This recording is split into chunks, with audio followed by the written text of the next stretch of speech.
আল্লাহ কয় পয়গম্বর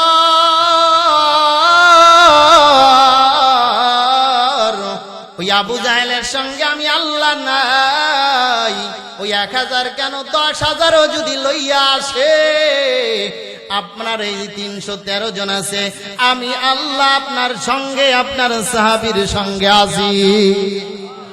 এ মুসলমান ইমানদার, বদরের যুদ্ধে আল্লাহর রহমতের ফেরেশতারা নাইমা যুদ্ধ করেছে। এই ঈমানটা যদি নষ্ট করে দেয়া যায়, তাহলে সে মুসলমান থাকলে কি আর না থাকলে কি কথা কয়? বলে ঈমানটা নষ্ট করবা কিভাবে? বলে ঈমানটা নষ্ট করার পরামর্শ আমার কাছে আছে। বলে কি কি যুবক ভাই ভালো করে শোনো। ও পর্দার আড়ালের মা, মাইকের আওয়াজ যায় তোমার কানে, তুমিও ভালো করে শুনে নাও। তুমিও তোমার জীবনটা কোন রাস্তায় চালাও, ইমানের কত বড় দাম। মহিলাদের কথা সামনে আসবে।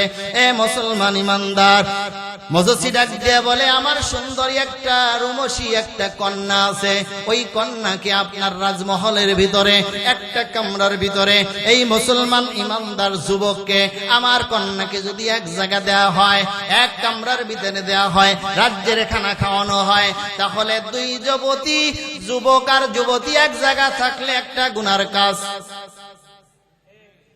কাজ হবেই। আর যখন গুনার কাজ হইবে, জিনার কাজ হইবে, তখন ঈমান নষ্ট হয়ে যাবে। নাউজুবিল্লাহ। গান বুদ্ধিটা খারাপ না। বাদশা কয় ভালো পরামর্শ, যে মুসলমানের সবচাইতে দামি দৌলত সেটা হলো ঈমান। ঈমানটা নষ্ট কইরা দিলে সে মুসলমান থাকুক আর না থাকুক তা আসে যায় না। বলে ঠিক আছে, পরামর্শ ভালো লাগছে, যাও যাও। কামরার ভিতরে একটাই দেয়া হলো। 1 সপ্তাহ ধইরা মেয়েকে সাজগোজ করিয়া পাঠাই দিল। এমন সুন্দর মেয়ে, বলছে তোমার কাজ হলো তার সঙ্গে জিনা ব্যভিচার করবা, তার ঈমান নষ্ট করবা। যদি ঈমান নষ্ট করতে পারো, তাহলে বাদশা তোমাকে দামি পুরস্কার দিবে। 1 সপ্তাহ পার হয়ে গেল। 1 সপ্তাহ পর দরজার কাছে যাইয়া বলে, মা দরজা খোল। কি কি গুনার কাজ ঘটাইলি? বলে কোন গুনার কাজ ঘটাইতে পারি নাই বাবা। বলে ব্যাপার কি জানি না, আমি যেই খাবারগুলো দিই এই খাবার আমার কাছ থেকে খায় না, আমার দিকে তাকায় না। বলে কি করতে হবে? বলে আরো 1 মাস সময় আমাকে দিতে হবে। সময় বাড়ায় আনেন। বাদশার কাছে যাইয়া সময় বাড়ায় আনছে। 1 মাস সময় দেয়া হলো। যাও যাও, 1 মাস সময়ের ভিতর গুনার কাজ করাইবা। মেরে বলল, যেহেতু প্রকারের কাজ আছে সব করবি, বাদশার কাছ থেকে দামি পুরস্কার নিবি। 1 মাস পার হয়ে গেল, ওদিকে 1 সপ্তাহ। কেউ বলেছেন 1 সপ্তাহ নয়, পুরোপুরি 40 দিন। 39 দিন পার হয়। 40 দিনের মাথায় যাইয়া মজসি দরজার কাছে যাইয়া টক দিছে। নক করার পর বলছে, মা দরজা খোল। দরজা খোলার পর মেয়ের চোখ দিয়ে পানি বের হচ্ছে। আল্লাহু আকবার। আমি এখন আপনাদের হাতে ধরি, পায়ে ধরি, যুবক, আল্লাহ রসুল বলেছেন যেই জায়গা কোরআনের আলোচনা হয়, হাদিসের আলোচনা হয়, ওটা জান্নাতি বাগান হয়ে যায়।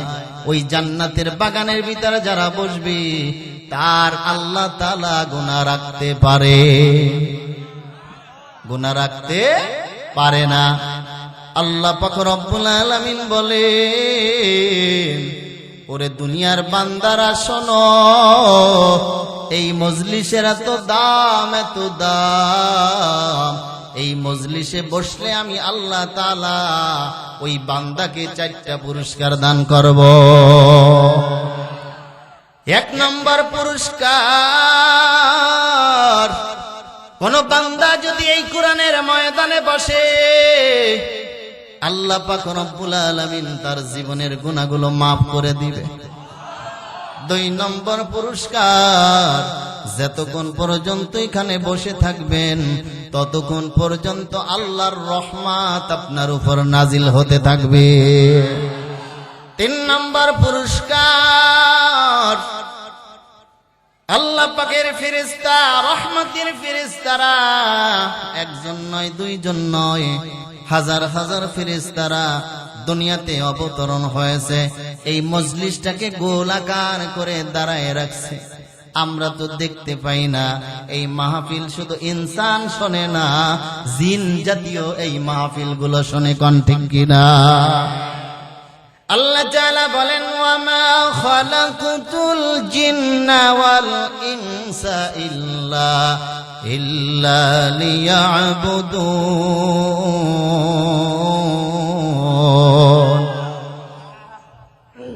কোরআন শোনার পরে যে ব্যক্তি আল্লাহু আকবারের ধ্বনি দিবে, কিয়ামতের ময়দানে আল্লাহ পাক রব্বুল আলামিন তার গর্দানটাকে উঁচু করে দিবে। কোটি কোটি মানুষ জিজ্ঞাসা করবে, আল্লাহ ব্যাপার বুঝলাম না, আমাদের পাঁচ খুলায় পাশাপাশি থাকতাম, একই এলাকার মানুষ, দুনিয়াতেও আমার চাইতে 1.5 হাত খাটো ছিল। কয় হাত খাটো ছিল? 1.5 হাত খাটো ছিল।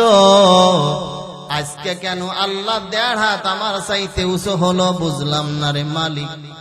আল্লাহ পাক রব্বুল আলামিন বলবে, ওই যে ঈদগাহ ময়দানে বয়ান শোনার জন্য গেছিল, আমার কালাম শুনিয়া আল্লাহু আকবারের ধ্বনি দিয়েছে, তুমি তো ওই যে বাদাম বাজা যেই জায়গা, পেঁয়াজু যেই জায়গা, ওই জায়গা বসিয়া আড্ডা দিছিলা, ওই ময়দানে বসিয়া আল্লাহু আকবার বলো নাই। আমি আল্লাহ তাআলা তার গর্দানটাকে উঁচু কইরা সম্মান কইরা কিয়ামতের ময়দানে এই মানুষের ভিতর তাকে সম্মান দিয়েছি। আল্লাহু আকবার। এ মুসলমান ইমানদার, এই ফেরেশতারা গোলাকার করে দাঁড়ায়, একজনের কাঁধের পরে দাঁড়াইতে দাঁড়াইতে আল্লাহর আরশ মহল্লা পর্যন্ত পৌঁছায়। আল্লাহ পাক রব্বুল আলামিন ডাক দিয়া বলে, ও ফেরেশতারা, ফেরেশতাদেরকে নিয়ে আলোচনা করে দেখো, আমার বান্দারাই ঠান্ডার ভিতরে বসে আছে কেন? ফেরেশতারা জবাব দেয়, আল্লাহ, আপনার বান্দারা জান্নাত চায়, জাহান্নাম থেকে মুক্তি চায়। কষ্ট হচ্ছে নাকি আপনাদের? বিরক্ত মনে করতেছেন না তো? আপনাদের আওয়াজ পাইলে বাহিরে যারা আছে তাদের জন্য একটু দোয়া করেন, আল্লাহ তাআলা তাদেরকে হিদায়াত দান করুক, এই মাহফিলে এসে বসতে পারে। কথা কন ঠিক না? কারণ এই মজলিসে বসলি গুনাহ মাফ, আর তওবা করে যদি বাড়ি যাইতে পারেন, জান্নাতি খাতায় নাম আল্লাহ লিখেই দেবে। সুবহানাল্লাহ। হায়াতের কোনো গ্যারান্টি আছে? মাহফিল সেরে বাড়িতে যাইতে পারবো আমি, এরকম আমি গ্যারান্টি দিতে পারি না। আপনারা কি পারবেন? 2-1 বছর বাঁচবেন, আগামী বছর মাহফিল এখানে হবে আর আপনারা থাকবেন, এরকম কোনো গ্যারান্টি নাই। কয়েক বছর আগে মাঠে মাহফিল করে গেছি, এর ভিতরে যারা ছিল অনেকে দুনিয়ার থেকে বিদায় হয়েছে। কথা বলেন ঠিক না? আমরা যে আগামী বছর মাহফিল হলে থাকতে পারবো এরকম কোন গ্যারান্টি আমাদের হতে পারে? আজকে আমাদের মাহফিল শেষ, কালকে কবরের বাসিন্দা হয়ে যেতে পারি। কথা কন ঠিক না? ফেরেশতাদেরকে আল্লাহ বলেন, তোমরাই তো মানুষ বানাইতে নিষেধ করেছিলা, দেখো আমার বান্দারা এই ঠান্ডার ভিতরে বসে। ফেরেশতাদেরকে আল্লাহ জিজ্ঞাসা করে, ওদের কি ঘর নাই, বাড়ি নাই? বলে সব আছে, বিছানা পাটি সব আছে। বলে ঠান্ডার ভিতরে কি চায়? বলে জান্নাত চায়, জাহান্নাম থেকে মুক্তি চায়। লম্বা কথা, ওদিকে যাব না। আল্লাহ বলে, ফেরেশতা শোন, আমার এই বান্দা আমার বানানো জান্নাত দেখছে? বলে না, দেখে নাই। আমার বানানো জাহান্নাম দেখছে? না, দেখে নাই। আপনাকে দেখছে? বলে আমাকে দেখছে? বলে না, দেখে নাই। ও ফেরেশতারা, তোমরাই তো নিষেধ করেছিলা এই বান্দাদেরকে বানাইতে, আমি আল্লাহ বানাইছি কেন? দেখো আমার বান্দার পিছনে শয়তান চতুর্দিক থেকে হামলা করে, শয়তানের মোকাবেলা, শয়তানকে ফেল রাইখা এই শয়তানকে পরাজিত বানাইয়া আমার বান্দারা ঈদগাহ ময়দানে বসে আছে, তোমরা সাক্ষী থাকো। আমি আল্লাহ পাক রব্বুল আলামিন ওই ময়দানে যারা বইছে, আমি আল্লাহ পাক রব্বুল আলামিন তাদের জীবনের সব গুনাহগুলো মাফ কইরা আমি আল্লাহ তাআলা তাদেরকে জান্নাতি মেহমান বানায়া দিলাম। अल्लाह अल्लाह क्या मुबारक नाम है, अल्लाह अल्लाह आशिकों का काम है, अल्लाह अल्लाह এই যে শিরিনিস্ত নাম, শির শাকরনি কুনদ জানম तमाम। अल्लाह अल्लाह तू मेरा माबूद है, अल्लाह अल्लाह तू मेरा माशूक है।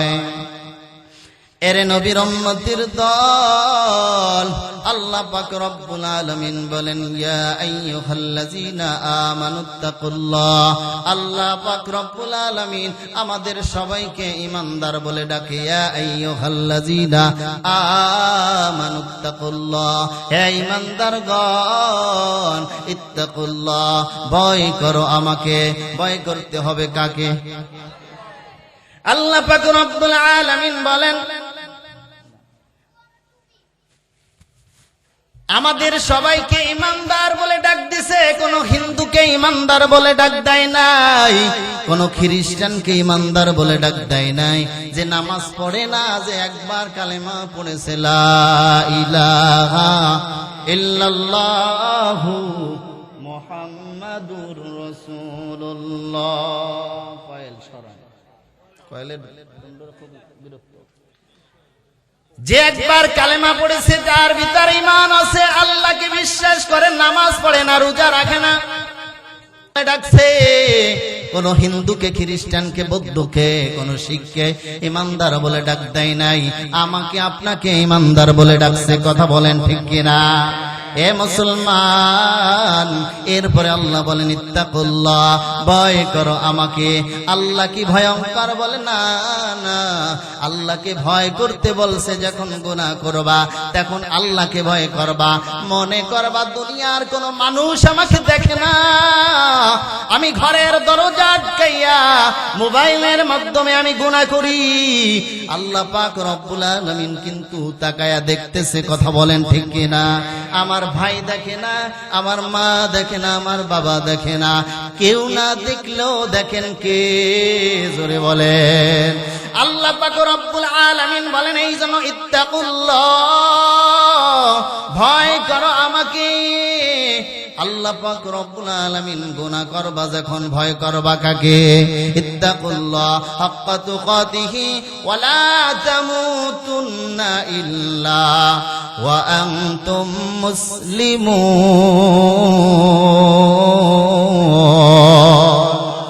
আল্লাহ পাক রব্বুল আলামিন বলেন, প্রথমে বলছি ইমানদার, হে ইমানদার ভয় করো আমাকে।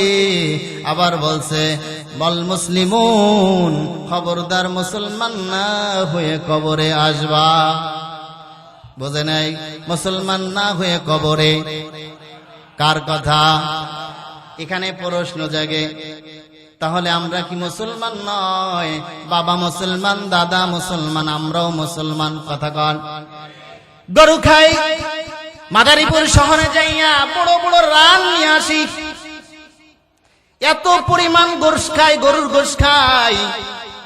আবার মুসলমান হওয়ার জন্য যা কিছু প্রয়োজন সব করলাম, কিন্তু আবার কেন হুজুর বলল নতুন কথা মুসলমান হইতে বলছে? আমি বলি নাই, বলেন কে? ইয়া আইয়ুহাল্লাযীনা আমানুত্তাকুল্লাহ হাক্কা তুকাতিহি ওয়া লা তামুতুন্না ইল্লা ওয়া আনতুম মুসলিমুন। খবরদার মুসলমান না হয়ে কবরে আসবা না।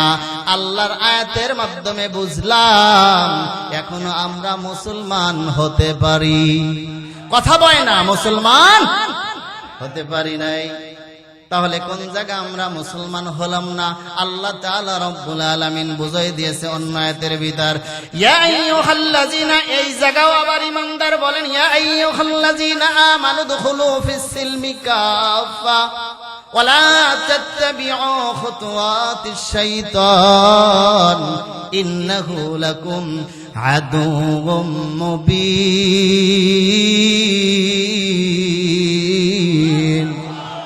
আল্লাহ পাক রব্বুল আলামিন বলেন, তোমরা পুরোপুরি ইসলামের ভিতর দাখিল হও, প্রবেশ করো। একটা মানুষ ঘরের ভিতর ঢুকছে, এক পা ঘরের দরজার ভিতরে ঢুকাই দিয়েছে ঘরের ভিতর, আর এক পা বাহিরে। কেউ বলবে পুরোপুরি ঘরের ভিতর, না কেউ বলবে বাহিরে। যারা দেখবে বলবে অর্ধেক ভিতরে আর অর্ধেক বাহিরে। কথা কন ঠিক না? পুরোপুরি ঘরের ভিতর। আল্লাহ বলে পুরোপুরি ইসলামের ভিতর দাখিল হও, পুরোপুরি ইসলামের ভিতর ঢুকে যাও। আমরা এমন মুসলমান পুরোপুরি এখনো মুসলমান হতেও পারি নাই, ইসলামের ভিতর পুরো ঢুকতেও পারি নাই। যদি আমরা মুসলমান হতাম তাহলে আমরা নামাজ ছাড়তাম। কথা বলেন, নামাজ ছাড়তাম, রোজা ছাড়তাম। রমজান মাসে সামনে আসতেছে, আল সালাদিয়া এলাকার ভিতর হোটেল আছে না নাই? চায়ের দোকান আছে না নাই? তার মানে বোঝা গেল আল্লাহর ভয় অন্তরে নাই, আর পুরোপুরি এখনো ইসলামের ভিতরে ঢুকতে পারি। আল্লাহ পাক রব্বুল আলামিন মুসলমান হওয়ার কথা কেন বললেন? ওয়ালা তামুতুন্না ইল্লা ওয়া আনতুম মুসলিমুন। বারবার বলেছে খবরদার, খবরদার। সন্তানকে বাবা যখন ধমক দেয়, রাগ করে, খবরদার তুই যদি বাড়িতে আসিস তাহলে তোরে হাড্ডি ভেঙে ফেলবো। ভয় দেয় কি দেয় না? আল্লাহ ধমক দিয়ে বলতেছে, ইমানদার খবরদার, খবরদার, মুসলমান না হয়ে কবরে আসবা না। তার মানে এখনো আমরা পুরোপুরি মুসলমান হতে পারি। মুসলমান ওই ব্যক্তি যার দ্বারাই কোনো মুসলমান কষ্ট পাবে না। মুসলমান ওই ব্যক্তি যার দ্বারাই মানুষ উপকৃত হবে। মুসলমান ওই ব্যক্তি যে মাফে ভেজাল দেবে। কথা বলেন, মাফে ভেজাল দেওয়ার পার্টি আছে না নাই? মিথ্যা কথা বলবে না মুসলমান যিনি হবেন। মিথ্যা কথা আছে না নাই? চগলখুরি আছে না নাই? তার মানে বোঝা গেল এখনো আমরা মুসলমান হতে পারি নাই। তাহলে আল্লাহ তাআলা অন্য আয়াতে বলেন, আমানু দুখুলু ফিস সিলমি কাফা ওয়ালা তাত্তাবিউ খুতুওয়াতিশ শাইতান। খুতুওয়াতিশ শাইতান কেন আল্লাহ বললেন? খবরদার, খবরদার, শয়তানের তাবেদারি করবা না। শয়তান তোমাদের প্রকৃত দুশমন। ঠিক কিনা বলেন? মসজিদ থেকে আজান হয়, হাইয়া আলাস সালাহ, নামাজের জন্য আসো, হাইয়া আলাল ফালাহ, কল্যাণের জন্য আসো। আল্লাহু আকবার, আল্লাহ মহান, আল্লাহ বড়, আল্লাহ বড়। কথা বলেন ঠিক কিনা? একবার নয়, দুইবার নয়, দৈনিক 5 বার 6 বার করে ডাকতেছে আল্লাহ বড়। কথা কোন ঠিক কিনা? আল্লাহ বার বলেন তোমার কল্যাণের জন্য আসো বান্দা। যদি আমরা শয়তানের তাবিদারি না করতাম, আজান শুনিয়া বিড়ি মোমবাতি ধরাইয়া রাস্তা দিয়ে হাঁটতাম না। কথা বলেন ঠিক কিনা? তার মানে বোঝা গেল আমাদের অন্তরে ভয় নাই। কথা কন, আমাদের অন্তরে ভয় নাই। আল্লাহ রাসূল সাল্লাল্লাহু আলাইহি ওয়াসাল্লাম বলেন, আউয়ালু মা ইউহাসাবু বিহিল আবদু ইয়াওমাল কিয়ামাতিস সালাহ আও কামা ক্বালা আলাইহিস সালাতু ওয়াস সালাম। কিয়ামতের ময়দানে সর্বপ্রথম বলেন আপনারা কিসের হিসাব হবে? নামাজের হিসাব হবে। নামাজ যার ভালো, সমস্ত আমলগুলো হয়ে যাবে ভালো। ঠিক কিনা? নামাজে ধরা খাইবেন, সমস্ত জায়গায় ধরা খাইবেন। তাহলে আমাদের নামাজ পড়ার দরকার আছে না নাই? এ মুসলমান ইমানদার, ভয় কাকে বলা হয়? বহুদিন আগে আল্লাহর বান্দা তিন ভাই, নওজোয়ান তিন যুবক এক জালিম বাদশার শহরে বসবাস করে। জালিম বাদশার শহরে বসবাস করে।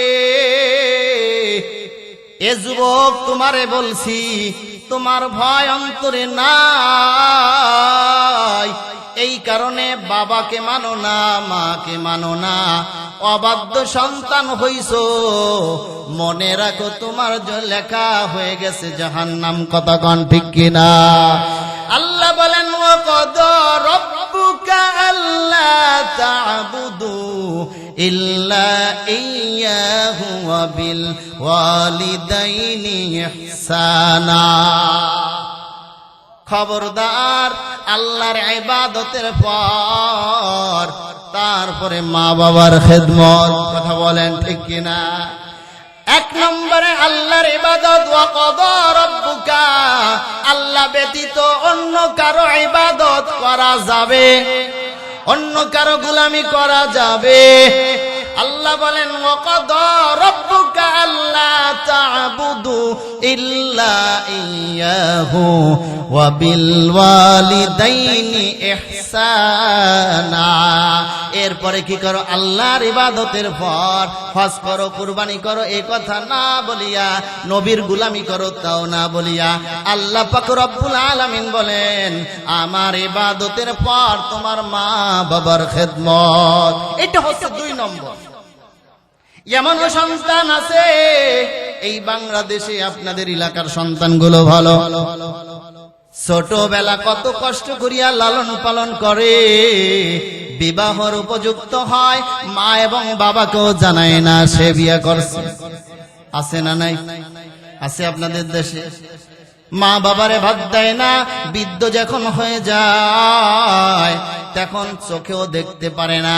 আল্লাহ বলেন, ওয়াকাদা রাব্বুকা আল্লা তা'বুদু ইল্লা ইয়্যাহু ওয়া বিল ওয়ালিদাইনি ইহসানা।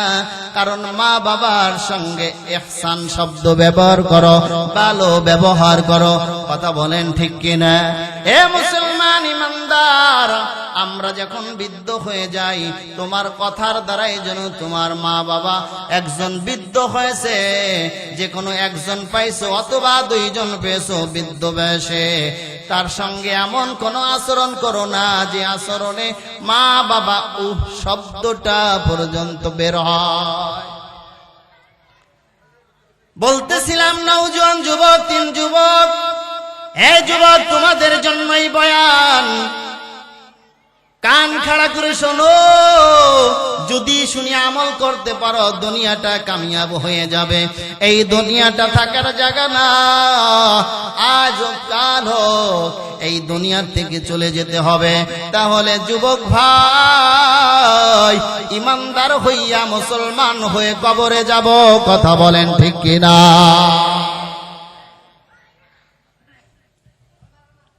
নওজোয়ান যুবক জালিম বাদশার শহরে বসবাস করে। জালিম বাদশার ঘোষণা হলো, আমার রাজ্যের ভিতরে কেউ কালেমা পড়তে পারবে না। নাউজুবিল্লাহ বলতে মন চায় না? আমার রাজ্যের ভিতরে কেউ কালেমা পড়তে পারবে না, ঈমান আনতে পারবে না। আল্লাহ যাকে হিদায়াত দেয় কেউ তারে ঠেকাইতে পারে। ইন্নাকা লা তাহদি মান আহবাবতা, হিদায়াতের মালিক কে? এরা মুসলমান, আমরা শুনে মুসলমান হইছি। আবু জাহেল 63 বছর পর্যন্ত পয়গম্বরকে দেখেছে, 23 বছর বয়ান শুনেছে। দেখার পরে, বয়ান শোনার পরও আল্লাহ তাকে হিদায়াত দেয় নাই। কথা কয়। আর না দেখা যদি একবার আল্লাহকে আল্লাহ বলে ডাক দি, আল্লাহ কয় আমার অন্তর কলিজা কুদরতি অন্তর ঠান্ডা হয়ে যায়, আমি আল্লাহ আমার বান্দার জীবনের সব গুনাহগুলো মাফ করে দিই। এ মুসলমান ইমানদার, তিন যুবক নওজোয়ান এক মায়ের পেটে জন্ম নিয়েছে, মাও নাই বাবাও নাই, কালেমার দাওয়াত পেয়েছে, কালেমা পড়ে মুসলমান হয়ে গেছে। সুবহানাল্লাহ। গুমান কালেমা পড়ে মুসলমান হয়েছে। বড় ভাই ডাকছে ছোট ভাইয়েরা কাছে আসো, আমরা যে কালেমা পড়েছি যদি জালেম জানতে পারে তাহলে আমাদেরকে হত্যা করে ফেলবে। জালিমের শাসন বড় কঠিন, তাহলে কি করা যায়?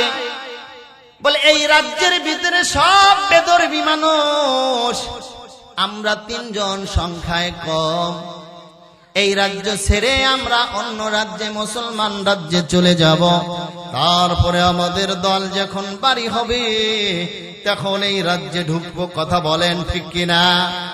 বলবেন মুসলমান তো পলানোর জাতি না, মাঝে মাঝে আল্লাহই তো বলেছেন উদউ ইলা সাবিলি রাব্বিকা বিল হিকমাতি ওয়াল মাউইযাতিল হাসানাতি ওয়াজাদিলহুম বিল্লাতি হিয়া আহসান।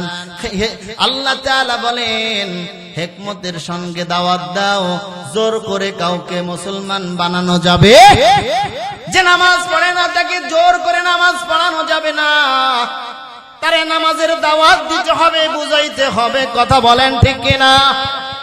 এ মুসলমান, তিন সহোদর ভাই যখন কালেমা পড়ে মুসলমান হয়ে গেল, এই রাজ্যেও থাকা যাবে না, বাদশা যদি জানতে পারে তাহলে মেরে ফেলবে। এই রাজ্য ছেড়ে মুসলিম বস্তিতে চলে যায়।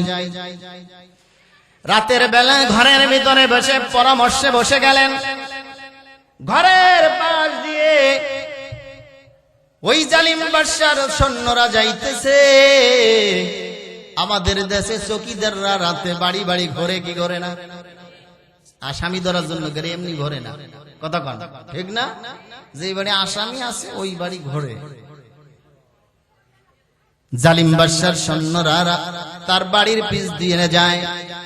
শুনতে পাইলেন তিন সহোদর ভাই কালেমা পড়ে মুসলমান হইছে, আবার রাজ্য ছেড়ে পালাইবে। অপরাধ করেছে একটা, কালেমা পড়েছে, আবার পালাই যাবে। অপরাধ হলো কয়টা? দুইটা। তাড়াতাড়ি বাদশার কাছে খবর দি, বাদশা মহারাজ আপনার রাজ্যের ভিতরে কালেমা পড়া নিষেধ, কিন্তু কালেমা পড়ে মুসলমান হয়ে গেছে, আবার রাতের বেলা পালাইবে। বাদশা কয় সৈন্যরা চলে যাও, যেই জায়গা পাইবা ওখান থেকে ধরে আনবা, তাদেরকে মারবা না, তাদেরকে আমি এমন বিচার করব এই রাজ্যের সমস্ত মানুষ দেখবে। যদি কালেমা না সারিয়া দেয় এমন বিচার করব, এমন শাস্তি দেব, ওই শাস্তি দেখে কালেমা কেউ পড়ার কোনো নাম নইতে পারবে না। কপাল কত খারাপ! জালিম বাদশার সৈন্য বাহিনী চলে গেছে বর্ডার এলাকায় যাইয়া, তারপরে তিন সহোদর ভাইকে ধরে আনছে। বাদশা সামনে আইনা কয় আমার রাজ্যের ভিতরে কালেমা পড়া নিষেধ, তোমরা কেন কালেমা পড়েছো?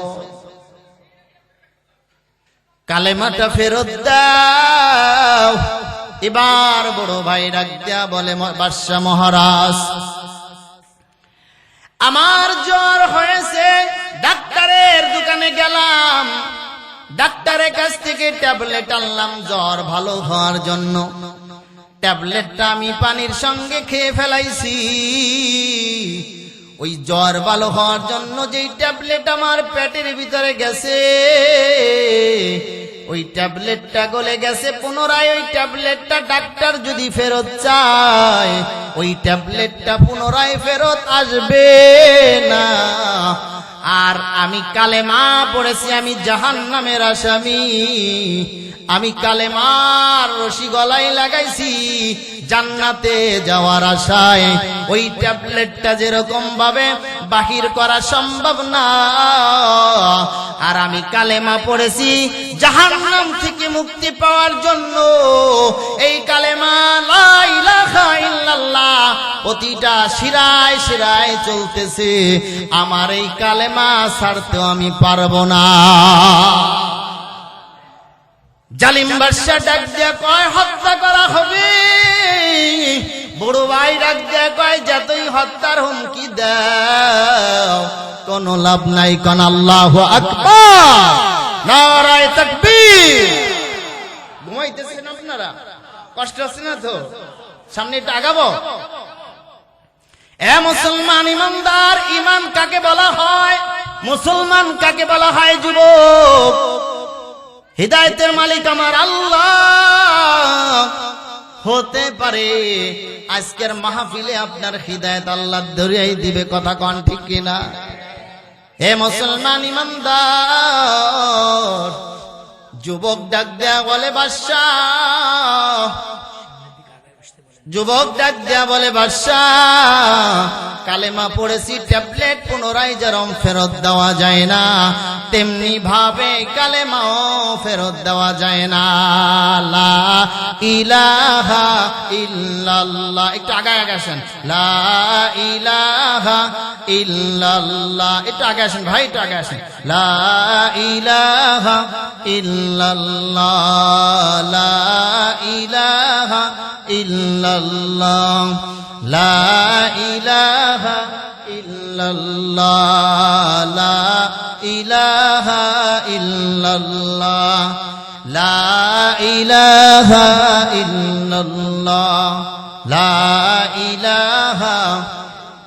ফাঁকা জায়গা থাকলে শয়তান এসে খুঁচাবে, শয়তানকে বসতে দেওয়া যাবে না, শয়তানকে কোনো চান্স দেওয়া যাবে না। একটু কষ্ট করেন, এক ভাইয়ের জন্য জায়গা করে দিলে আল্লাহ আপনাকে জান্নাতে জায়গা করে দিবেন। লা ইলাহা ইল্লাল্লাহ, লা ইলাহা ইল্লাল্লাহ। ওই যে ভাই প্রতিবন্ধী ভাই, যে ভাই অসুস্থ, ওই ভাইকে একটা চেয়ার এনে দিতে বললে তো অনেক সবের অধিকারী হবেন ইনশাআল্লাহ। জোরে লা ইলাহা ইল্লাল্লাহ, লা ইলাহা ইল্লাল্লাহ, লা ইলাহা ইল্লাল্লাহ, মুহাম্মাদুর রাসূলুল্লাহ। আনসুরাত আনসিরাতে মুস্তাফা দর তমামি হালে ও কোন ইখতিবা, ইখতিবা সুন্নতে খায়রুল বাশার, গির লাজিম তাবুয়াবে হায়বে সার। কষ্ট হইতেছে আপনাদের? তিন সহোদর ভাই যুবক, কেমন ইমানদার যুবকরা ভালো করে শুনে নাও। বড় ভাই ডাকটা বলে কালেমা ফেরত দিতে রাজি না, জীবন দিতে রাজি, কোন আল্লাহু আকবার। আপনার আমার ইমান এত হালকা, 500 টাকা পাইলে জুতার তলে ফেলাই, 10 টাকা পাইলে মসজিদের ইমাম সাহেবকে ডাক দিয়া বলি মাইকে ঘোষণা করে দেন 10 টাকা পাওয়া গেছে। কথা কয় না? 500 টাকা পাইলে তো আপনি বলেন ইলিশ মাছ নিয়ে আসি, ছোট হলেও 1 কেজি পাওয়া যাবে। আপনাদের দেশের মনে হয়, হয় না? এ মুসলমান, এই হলো আমাদের ইমান। আর ওই 3 সহোদর ভাইয়ের ইমান দেখেন কেমন কঠিন। জীবন দিতে পারি কয়, গরদান দিতে হবে। বলে গরদান দিতে রাজি আছি, কালেমা দিতে রাজি না। জল্লাদকে ডাকা হলো, জল্লাদ আয় আয়।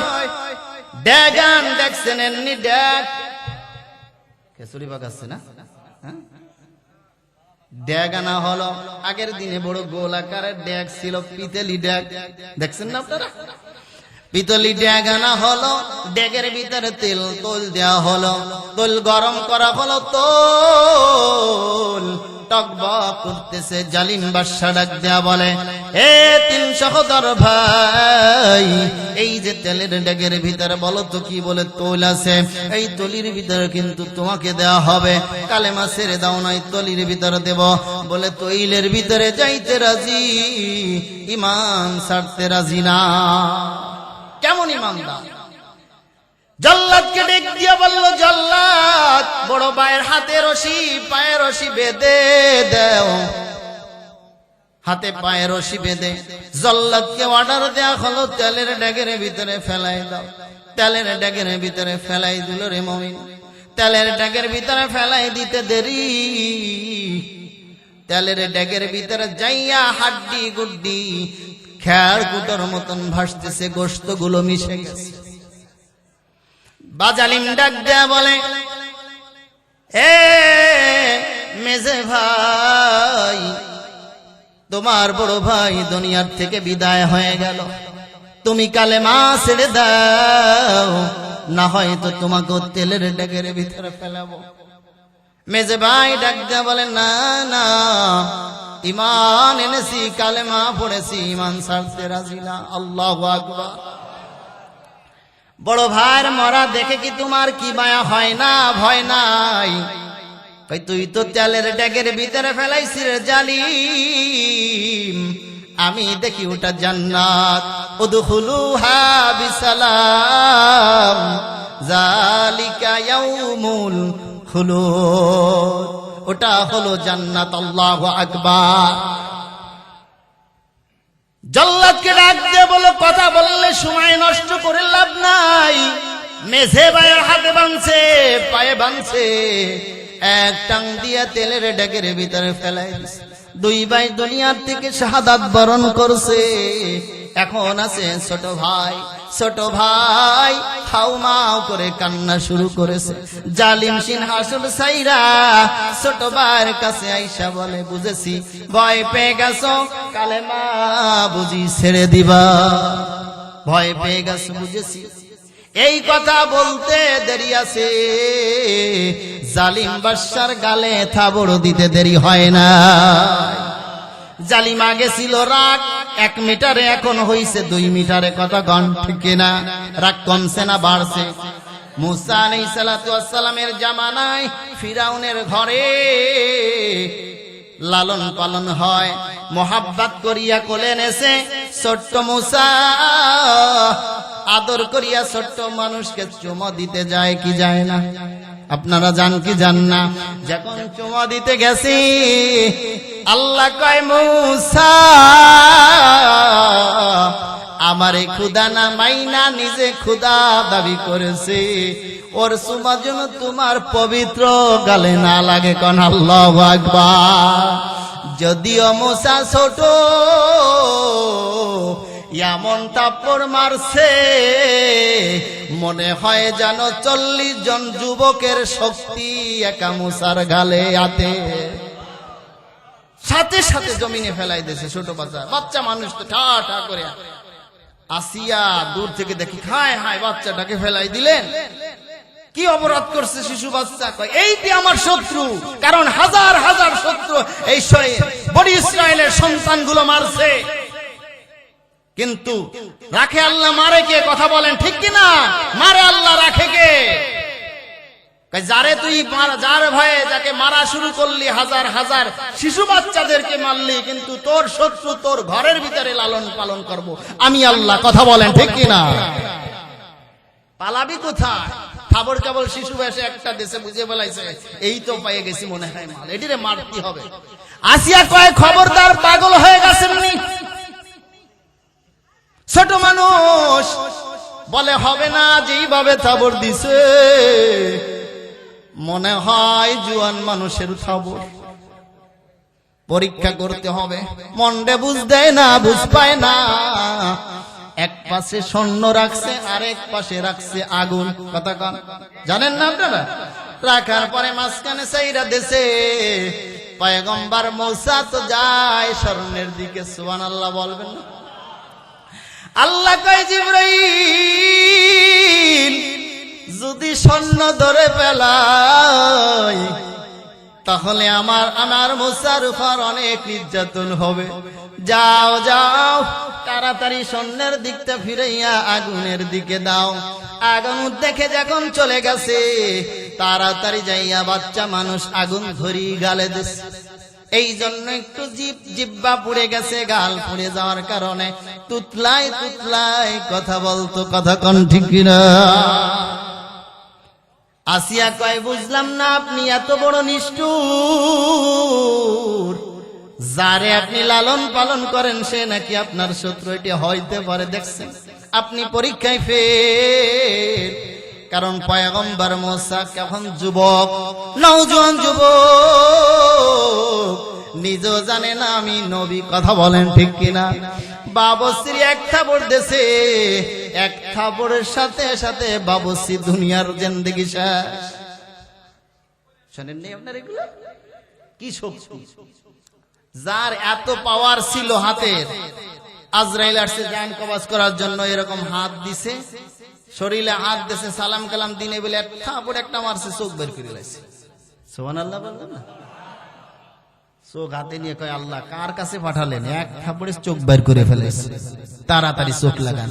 আল্লাহ কয় তুমি গেছিলা, সালাম কালাম দিছিলা, অনুমতি নিছো? কয় না, অনুমতি নিলে। আজরাইল কয় অনুমতি নেব কাউর কাছে? তো অনুমতি নি নাই। সে নবী না, তার কাছে একটু সালাম দিবা, অনুমতি নিবা।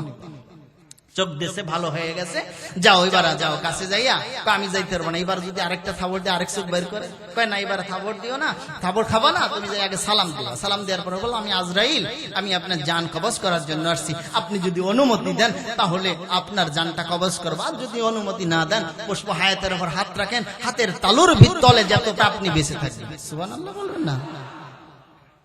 আজকে যাইয়া সালাম কালাম দিছি, আমি আজরাইল আসছি, একবার থাবড় খেয়ে ভয় ডর করতেছে, আমার জান কবজ করার জন্য আসছি, আপনার জান কবজ করতে আসছি। যদি আপনি জান কবজ করতে বলেন তাহলে কবজ হবে, না হলে পুষ্প হায়াতের হাত রাখেন, যতগুলো পশম পড়ে অত হায়াত করবে। তারপরে কি হবে? তারপরে মৃত্যু হবে। বলে হ্যাঁ, তারপরে আপনার মৃত্যু হবে। মৃত্যু হবে, কুল্লু নাফসিন যায়কাতুল মাউত, মরতেই হবে, একদিন না একদিন মরা লাগবেই। তাই তাহলে আমার জানটা এখনই নিয়ে যাও। সুবহানাল্লাহ। বলেন তো নবীদের জান কিভাবে নিছে? অনুমতি নিয়ে নিছে। আমাদের নবীর জান অনুমতি নিয়ে নিছে। আপনার আমার জান নেওয়ার আগে মিস কল দেবে কয়দিন, চিঠি পাঠাবে, কথা কয় না। আসামি হলি, ওয়ারেন্ট হলিও তো তারপরে আগে আপনার ই পাঠায়, কি কয়, চিঠি পাঠায় যে আপনি আসামি, ওয়ারেন্টের আসামি, একটু সাবধানে থাকেন, আমরা আসবো কিন্তু একটু সাবধানে থাকেন। কথা কয় না, ঠিক কিনা? কিন্তু আজরাইল আসলে কোনো মিস কলও নাই, চিঠিও নাই। কথা বলেন ঠিক কিনা? কারণ অনুমতিও লাগবে না, ধরবে, ছিঁড়ে জাহান্নামে রূহটা নিয়ে যাবে। যদি আপনি ইমানদার হন, কলসির থেকে মা বোনেরা যেরকম পানি ঢালতে কলসির পানি বের হইতে কষ্ট হয় না, ইমানদারের জানটা ওইভাবে বেরিয়ে আসবে। সুবহানাল্লাহ বলেন। তাহলে এই রকম ইমানদার হওয়ার দরকার আছে না নাই? এ মুসলমান ইমানদার, ছোট ভাই এত জোরে থাবড় দিছে, বাদশার মিজাজ আরো গরম হয়ে গেছে। ব্যাপার বুঝলাম না, মনে করেছি তুমি ভয় পেয়ে গেছো, কাঁদতেছো, বুঝি কালেমা ছেড়ে দিবা, তাই তোমার কাছে আসছিলাম আদর করার জন্য। কিন্তু তুমি কেন আমারে থাপড় দিলা? বলে না না, আমি ভয়তে কাঁদতেছি না, আমি কাঁদতেছি এতদিন শুনে আসছি যা পাইলাম তা উল্টা। বলে কি শুনছো? এতদিন শুনে আসছি ছোট যে হয় ভাই বিরাদারের ভিতর, ভাই বোনের ভিতরে ছোট যে হয় তাকে বেশি মহাব্বত করে, দাদা মহাব্বত করে, বাবা মহাব্বত করে, দাদি মহাব্বত করে। কথা কয় না, ঠিক না? কিন্তু দুই ভাই স্বার্থপর, দুনিয়ার কথাগুলো ভুল। যদি ভুল না হবে, আমাকে যদি ভালোই বাসবে, তাহলে আমার ওই দুই ভাই আমি ছোট, আমাকে রাইখা জান্নাতে যেতে পারে না। কথা কন ঠিক? বাদশা কয় জান্নাত পাইলা কোথায়? বলে বাদশা রে, তুইও কালেমা পড়, কারণ তুই তো বেঈমান, তুইও কালেমা পড়, তুই ওই তেলের ড্যাগের ভিতরে নিজে যাওয়ার জন্য পাগল হয়ে যাবি। তুই দেখিস তেলের ড্যাগ, আমি দেখি জান্নাত। কয় হবে না, হবে না, তাড়াতাড়ি আমারে তেলের ড্যাগের ভিতরে ফেলাও। হাতে পায়ে রশি বান্ধা হয়ে গেল। হাজার হাজার মানুষ দেখতেছে, তাদের বিচার দেখা এলাকার বাসী, এই রাজ্যের মানুষ যেন কালেমার না পড়ে। কষ্ট হইতেছে আপনাদের? কালেমা যেন না পড়ে। বাদশারে কয় তাড়াতাড়ি বান, আমার হাতে বান, পায়ে বান, তেলের ডেগের ভিতরে ফেলা। হে মুসলমান, ইমানদারের মৃত্যুটা হলো হাদিয়া। ইমানদার মরতে দেরি, জান্নাতে যাইতে দেরি হবে না। কথা কন ঠিক কিনা? এরকম ইমানদার হওয়ার দরকার আছে না নাই? আমরা দুনিয়াতে আসার আগে জান্নাতে ছিলাম। কথা বলেন ঠিক কিনা? আমার বাবার বাড়ি কোথায়? জান্নাতে। বাবার বাড়ি কোথায়? বাবা আদমের বাড়ি কোথায়? জান্নাতে। আমরা তো সেই জান্নাতে যাব। কথা বলেন ঠিক কিনা? এ মুসলমান, সেইভাবে ঈমান নিয়ে কবরে যাইতে পারলে আবার জান্নাতে যেতে পারবো, ঠিক কিনা? ছোট ভাইকে তেলের ডেগের ভিতরে ফেলাবে, এমন অবস্থায় কেউ বলেছে তার মন্ত্রী, কেউ বলেছে কোন মজসি কোত্থেকে দূর থেকে আইসা বাদশারে ডাক দিয়ে বলে, বাদশা মহোদয়, মারলে জিতা যায় না, বাঁচাই দিলে জিতা যায়। বলে ব্যাপার বুঝলাম না। কয় বাদশা আপনি কি জানেন না, এই কালেমার জন্য, কোরআনের জন্য কোন মুসলমান যদি যেই জমিনে তার রক্ত ঢেলে পড়ে, যেই মুসলমান এই কালেমার জন্য, ঈমানের জন্য জীবন দিতে হয়, ওই জমিনটা ইতিহাস অবস্থায় থাকে। কথা বলেন ঠিক কিনা? বদরের যুদ্ধের কথা কি ভুলে গেছেন? বদরের যুদ্ধের কথা কি ভুলে গেছেন আপনারা? আর কয়েক বছর পরেই তো ভুলে যাবেন নাকি? না কিয়ামত পর্যন্ত ভুলার কোনো কায়দা নাই। কথা কন ঠিক কিনা? আবু জাহেল 1000 সৈন্য নিয়ে আসছে, আল্লাহ রাসূল 313 জন সাহাবী। কথা কন। তাও বুড়ো সুড়ো সাহাবী, কেউ খাইছে কেউ খাইতে পারি নাই। 17ই রমজানে যুদ্ধ শুরু হয়েছে। আল্লাহ পাক রব্বুল আলামিন যাদের কাছে অস্ত্র নাই, খাবার নাই, পানি নাই, বিজয় করে দেন কে? জোরে বলেন। আল্লাহ কয়, পয়গম্বর,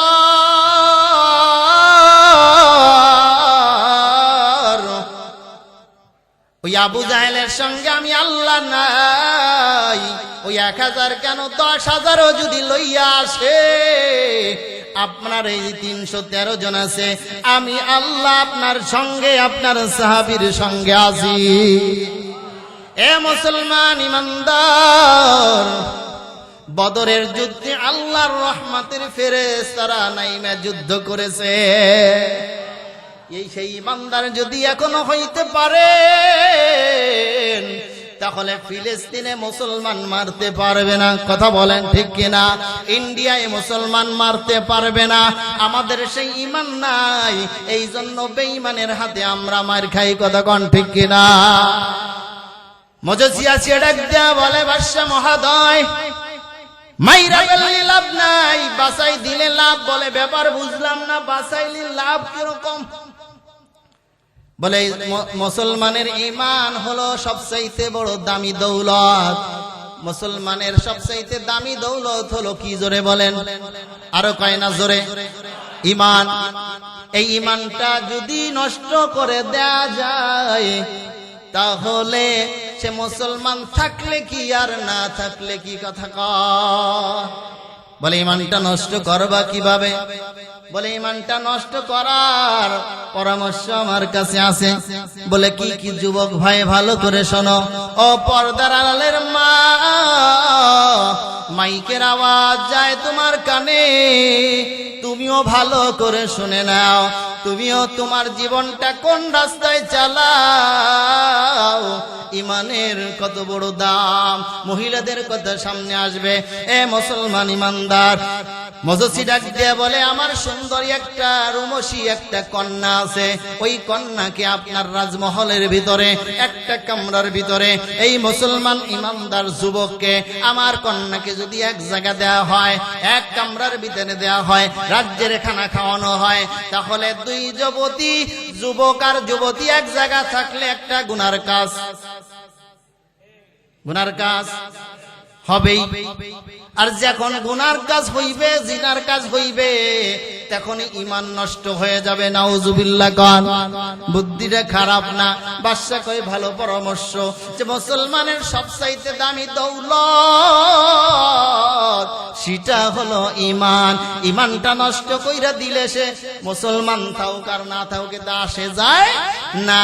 বলে ঠিক আছে, পরামর্শ ভালো লাগছে, যাও যাও। কামরার ভিতরে একটাই দেয়া হলো, এক সপ্তাহ ধইরা মেয়েকে সাজগোজ করিয়া পাঠাই দিল। এমন সুন্দর মেয়ে, বলছে তোমার কাজ হলো তার সঙ্গে জিনা ব্যভিচার করবা, তার ঈমান নষ্ট করবা। যদি ঈমান নষ্ট করতে পারো তাহলে বাদশা তোমাকে দামি পুরস্কার দিবে। এক সপ্তাহ পার হয়ে গেল। এক সপ্তাহ পর দরজার কাছে যাইয়া বলে, মা দরজা খোল। কি কি গুনার কাজ ঘটাইলি? বলে কোন গুনার কাজ ঘটাইতে পারি নাই বাবা। বলে ব্যাপার কি জানি না, আমি যেই খাবারগুলো দিই এই খাবার আমার কাছ থেকে খায় না, আমার দিকে তাকায় না। বলে কি করতে হবে? বলে আরো 1 মাস সময় আমাকে দিতে হবে। সময় বাড়ায় আনেন। বাদশার কাছে যাইয়া সময় বাড়ায় আনছে। 1 মাস সময় দেয়া হলো, যাও যাও 1 মাস সময়ের ভিতর গুনার কাজ করাইবা। মেরে বলল যত প্রকারের কাজ আছে সব করবি, বাদশার কাছ থেকে দামি পুরস্কার নিবি। 1 মাস পার হয়ে গেল, ওদিকে 1 সপ্তাহ। কেউ বলেছেন 1 সপ্তাহ নয়, পুরোপুরি 40 দিন। 39 দিন পার হয়। 40 দিনের মাথায় যাইয়া মজসি দরজার কাছে যাইয়া টক দিছে। নক করার পর বলছে, মা দরজা খোল। দরজা খোলার পর মেয়ের চোখ দিয়ে পানি বের হচ্ছে। আল্লাহু আকবার। কি ব্যাপার? কান্দ কেন?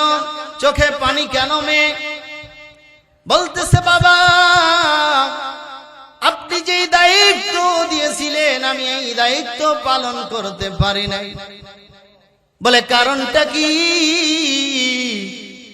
বলে আমি যখন সাজগোজ হইয়া বিভিন্ন রকমের সাইজা আলতা সোনালি বৃষ্টিক আমাদের দেশের মেয়ে মা বোনেরা লাগায় কি লাগায়? কথা কয় না। মাদারি উড়ি তো বেশি। পুরুষ যদি 50 জন কি মহিলা হয় 150। সব পুরুষ হলো ইটালি গ্রিস কথা বলে। আর কইছে গ্রিস ইটালির থেকে ইউরোপ থেকে টাকা পাঠাইবো। মাদারীপুরের 500 টাকার শাড়ি যেন 5000 টাকায় দিয়ে কিনা হয়। কথা কয় না, কথা কয় না। আবার কয় জিতে আইছি। কি জিতা যেচ্ছে তুমি তো বোঝো নাই। 500 টাকার শাড়ি তোমার পোলারে একটা জুস খাওয়াইয়া কাম দিয়ে দেশে। কথা কয় না। এ মুসলমান ইমানদার যুবতী ডাক দেয়া বলে, বাবা আমি এই 140 দিন পর্যন্ত বিভিন্ন রকমের পোশাক আদি পরছি। পরার পর আমি তার কাছে যাই আর খানা নিয়ে যাই, একবারও আমার দিকে তাকায় না।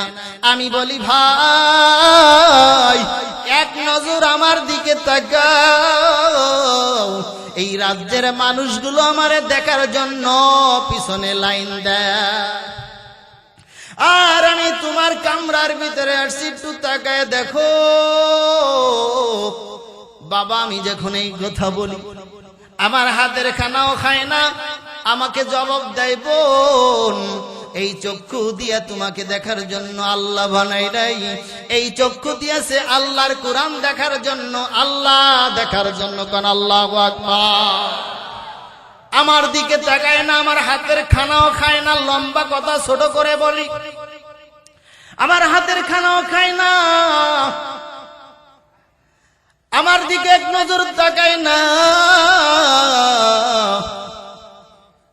আমি যখন ঘুমাই যাই, ঘুম থেকে উঠে দেখি এই যুবকের চতুর্পাশ দিয়া বিভিন্ন রকমের ফল ফ্রুটে ভরা। সুবহানাল্লাহ। কালকে কবেন যেই ফলগুলো এই সিজনে পাওয়া যায় না, তাল পাওয়া যায় আপনাদের এলাকায়, এখন কাঁঠাল পাওয়া যায়, আপাতত ঢাকা শহরে 2-1টা পাওয়া যাইতে পারে, কিন্তু এলাকায় পাওয়া যায়। এ কথা পাওয়া যায়। তাহলে এইরকম ধরনের ফল যদি ওয়ান সিজনে ফল পাওয়া যায়, বাবারে বলতেছে, বাবা বিভিন্ন রকমের ফল। যুবক কি করে জানেন? রাত ভরে নামাজ পড়ে, দিন ভরে রোজা রাখে। সুবহানাল্লাহ, সুবহানাল্লাহ, সুবহানাল্লাহ। রাত ভরে কি রাখে? নামাজ পড়ে। দিন ভরে কি রাখে? রোজা রাখে। আমার হাতের খানা খায় না। মাগরিবের সময় যখন আজান দেয়, আজানের সময় ইফতারি করার জন্য হাজার হাজার ফল। আমি বললাম, যুবক এই ফলগুলো কে দেয়?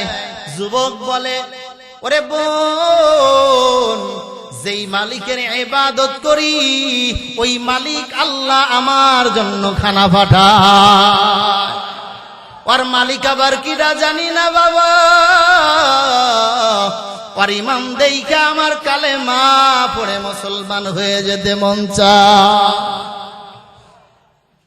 মজসি ডাক দিয়া বলে, বিটি চুপ কর, চুপ কর। বাদশা যদি জানতে পারে তোর গর্দান নিবে, আমারও গর্দান নিয়ে যাবে। বলে, অত কিছু বুঝি না বাবা, কালেমা পড়ে কিন্তু জোরে জোরে কালেমা পড়ে মুসলমান হয়ে যাব, এখান থেকে তাড়াতাড়ি বাহির করেন। বাবা যদিও নিষ্ঠুর হয়, বেঈমান হয়, সন্তানের প্রতি মায়া আছে না নাই? হে মুসলমান যুবক ভাই, তুমি কি পারবানি? একটা মেয়ে এক রুমে, আর তুমি পারবা ইমান বাঁচাইতে? অসম্ভব। কথা কন। সেও মুসলমান, আমিও মুসলমান। আগেই বলেছি, আমরা খালি গরু খাইতে পারি, কথা কন, খাওয়াইতে পারি না। এই জন্য আমরা পুরোপুরি মুসলমান হতেও পারি নাই। আজকে পুরোপুরি মুসলমান হব ইনশাআল্লাহ। কবুল করো সকলে বলেন। ডাক দিয়া বলে, মেয়ে চুপ কর, দেখি কিভাবে বাহির করব। বাবার অন্তরে একটু মায়া লেগে গেছে। সুবহানাল্লাহ বলেন। বাবা কয়, রাগ বুদ্ধি আমার আছে, আমি বাহির করতেছি। বাদশার কাছে যাইয়া কি কয় জানেননি? বাদশা মহারাজ, বাদশা আবার বলতেছে, কি কি গুনার কাজ করাইছো, ইমান কি নষ্ট করছো? বলে, দূর বাদশা, ধমক দিছে উল্টো। দূর বাদশা, কি কোন আপনি গুনার কাজ করাইবে? আপন দুই ভাইরে তার সামনে তেলের ডেকের ভিতর দিয়ে হত্যা করলেন। এই দৃশ্য দেখে তো পাগল হয়ে গেছে, ব্রেন নষ্ট হয়ে গেছে। এখন নারীও চেনে না, পুরুষও চেনে না। সুবহানাল্লাহ। নারীও চেনে না, পুরুষও চেনে না। তা কি করতে হবে? বলে, মেডিকেলে ভর্তি করে আগে সুস্থ বানাই। বলে, মেডিকেল কোথায়? বলে, পাবনায় নিতে হবে। কোথায়? উদাহরণ দিলাম, সেখান থেকে পাবনা ছিল নাকি? কথা কয় না। পাবনা ছিল। তা পাবনা একবারে গেছি মাহফিলে, একটা কথা কই ফেলে, মজার কথা। হঠাৎ করে এক বক্তা ফোন দিয়েছে, হযরত কোথায় আছেন? আমি বললাম, ভাই আমি আছি পাবনায়। কয়, ওই এলাকায় সব লোক পাগল, আপনি ওখানে গেছেন কেন? আচ্ছা আপনারা বলেন তো, এলাকায় কি পাগল? আমরা পাগল ওই মাদারীপুর, গোপালগঞ্জ, ফরিদপুর, রাজবাড়ী, শেষে ওখানে যে ভালো হই। কথা কয় না, ঠিক না? আমি বললাম, ভাই আমি তো পাগলের এলাকায় আসি নেই, আমি আসছি এলো পাগল ঠিক করার জন্য। কথা কন, ঠিক না? তাহলে আমরা পাগল কোথায় ভালো হয়? পাবনাতে। উদাহরণ দিয়ে বুঝলাম, মেডিকেলে ভর্তি করতে হবে, আগে সুস্থ হোক, তারপরে নারী পুরুষ চেনবে, এরপরে জিনার কাজ গুনার কাজ করবে।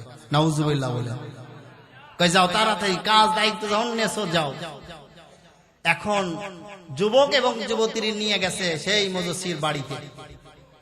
রাত যখন গভীর হয়ে গেছে, সময় সংক্ষিপ্ত।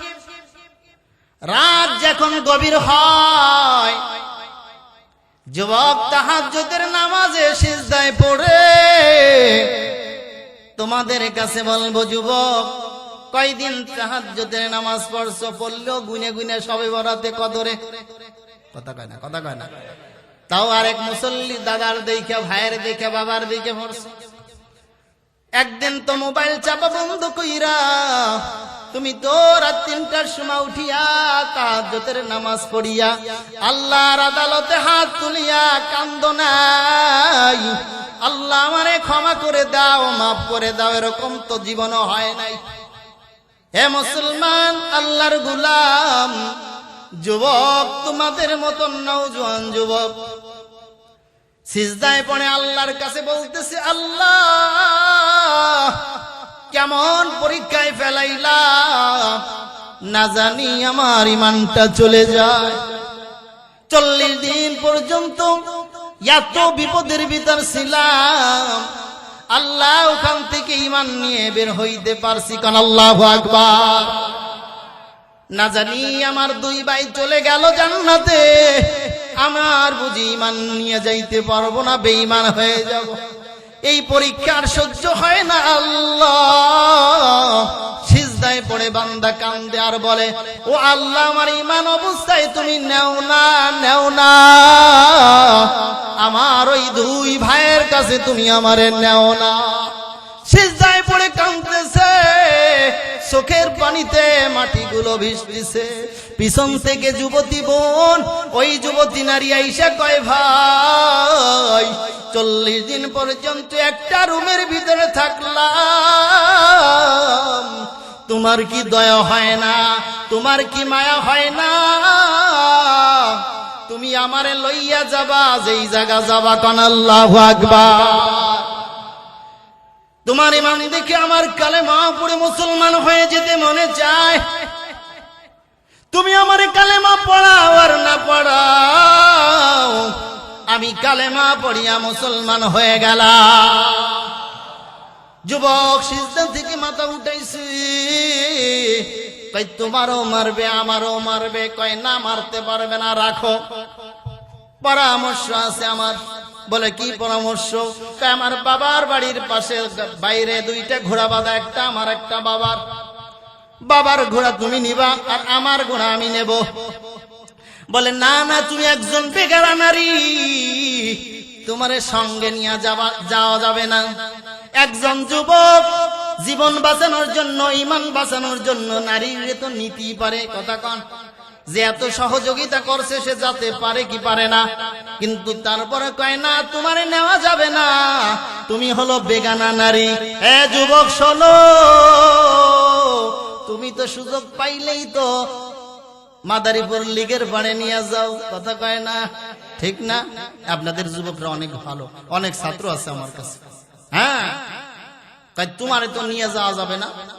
কষ্ট দেখেন ভাই, আপনি তো আমারে বিয়ে করা জায়েজ আছে। কথা কন, ঠিক না? আপনি আমারে বিয়ে করে ফেলেন, তাই তো আপনার সাথে যাইতে আমার কোনো অসুবিধা আছে? কারণ আমিও মুসলমান, আপনিও মুসলমান, তাহলে আপনি তো বিয়ে করতে পারেন। তাহলে এর তো সামনে দেখা দেওয়ার জায়েজ আছে। কথা কন, কষ্ট আছে মনে আপনাদের? হ্যাঁ, তাহলে আমার লিয়ে চলেন। বিয়ে হইলেও তো একজন সাক্ষী লাগে, 2জন সাক্ষী লাগবে না মুসলমান? আর এখন তো আকাশ বাতাস সব সাক্ষী, এই সাক্ষী হইলেই তো হয়ে যায়। কথা কয়, হ্যাঁ, মোবাইল হলে হয়ে যায়। যুবকরা কথা কয় না। আরে হ্যাঁ, এখন কি করছে, কয় চলো তাই মুসলিম বস্তিতে চলে যায়। 2 জনে 2 ঘোড়া নিয়ে রওনা হইছে। রাতের আধারে, জ্যোৎস্না রাত, এত জোরে ঘোড়া চালাইতেছে, না জানি বাদশার সৈন্য বাহিনী আইসে ধরে ফেলায়। কিন্তু যাইতে যাইতে ফাঁকা এক ময়দানে গেছে, এত জোরে ঘোড়া চালায়, কেমন যেন মনে হয় পিছন থেকে আরো 2টা ঘোড়া নিয়ে কারা যেন আসতেছে। ভয় অন্তরে আরো জোরে চালায়। দূরে যাইতে যাইতে একটা ফাঁকা ময়দানে যখন চলে গেছে, পিছন দিয়ে ডাক দেয়, ভাই দাঁড়া, যাইস না, আমরা তোদের শত্রু না। কোন আল্লাহু আকবার। আমরা তোদের শত্রু না, দাঁড়া। আচ্ছা বলেন তো ভাই, 150 বছর আগেও যদি মারা যায়, ওই ভাইয়ের কণ্ঠ যদি শুনে থাকে ভাইতে, ওই ভাইয়ের আওয়াজ কানে যদি আসে, কথা কয় না, টের পাবে কি পাবে না? আমাদের এলাকায় 5জন 7জন সন্তানের মা আছে না নাই? সবার কণ্ঠ কি এক? আর মার জীবনটা কেমন দেখেন, মার জ্ঞান আল্লাহ কেমন দিছে। কথা বলবেন না, সালাম দিবেন না, পা পাড়া দেবেন, বাড়ির উঠোন কি বলে, উঠোন বলেন আপনারা, উঠোনে পাড়া দিবেন, বুঝে ফেলাবে মেজে ছেলে না বড় ছেলে না ছোট ছেলে। কথা কন, আল্লাহ তাআলা এই জ্ঞান মাকে দিয়ে দিয়েছে। সুবহানাল্লাহ। ভাই আওয়াজ দিছে, শুনতে পাই, কিরে ভাইয়ের কণ্ঠের মতন কেন? হালকা ঘোড়া সোলো করেছে, ভয়ে ভয়ে সোলো করেছে, আবার না জানি ভয় সোলো করছে। কয় দাঁড়া ভাই, তোর কোনো ভয় নাই, আমরা তোদের আপন ভাই। সুবহানাল্লাহ। বলবেন হুজুর আপন ভাই পালে কোথায়, তারা তো তেলের ঢেকের ভিতরেই মরছে, নিজেকেই তো বিশ্বাস করতে পারতেছে না। ঘোড়া যখন দাঁড়ায় গেলেন, দুই ভাই হাজির হয়ে গেছে সামনে। সুবহানাল্লাহ। ব্যাপার কি, তোমরা না আমার সামনে তেলের ডেকের ভিতরে চলে গেলা, আবার কেন এখানে আসলা, কিভাবে বুঝলাম না। কয় ভাই তুই যা দেখেছিস সব সত্য। যুবক ভালো করে নোট করো, ভালো করে খেয়াল করো। কয় তোকে আমরা সুসংবাদ দিতে আসছি, কোন আল্লাহু আকবার। বলে আমরা আলমা আরওয়াই ছিলাম, আল্লাহ তাআলা আমাদেরকে পাঠিয়ে দিয়েছে তোদের বিবাহের সাক্ষী বানানোর জন্য। সুবহানাল্লাহ। আর সালাম দেওয়ার জন্য আসছি। আল্লাহ সুসংবাদ শুনাইতেছে, এই সুসংবাদ শোনানোর জন্য আসছি। বিবাহ পড়ায় দিলেন, সুসংবাদ হলো ভাই তোমরা যেই 40 দিন পর্যন্ত যুবক আর যুবতী এক জায়গা থাইকা একটা সগীরা গুনাহ করো নাই, আল্লাহ পাক রব্বুল আলামিন তোমাদের দুইজনের এত মর্যাদা দিয়েছে। আমরা তেলের ডেকের ভিতরে যাইয়া শহীদ হওয়ার পরও তার চাইতে বেশি মর্যাদা আল্লাহ তোমাদেরকে দিয়েছে। সুবহানাল্লাহ।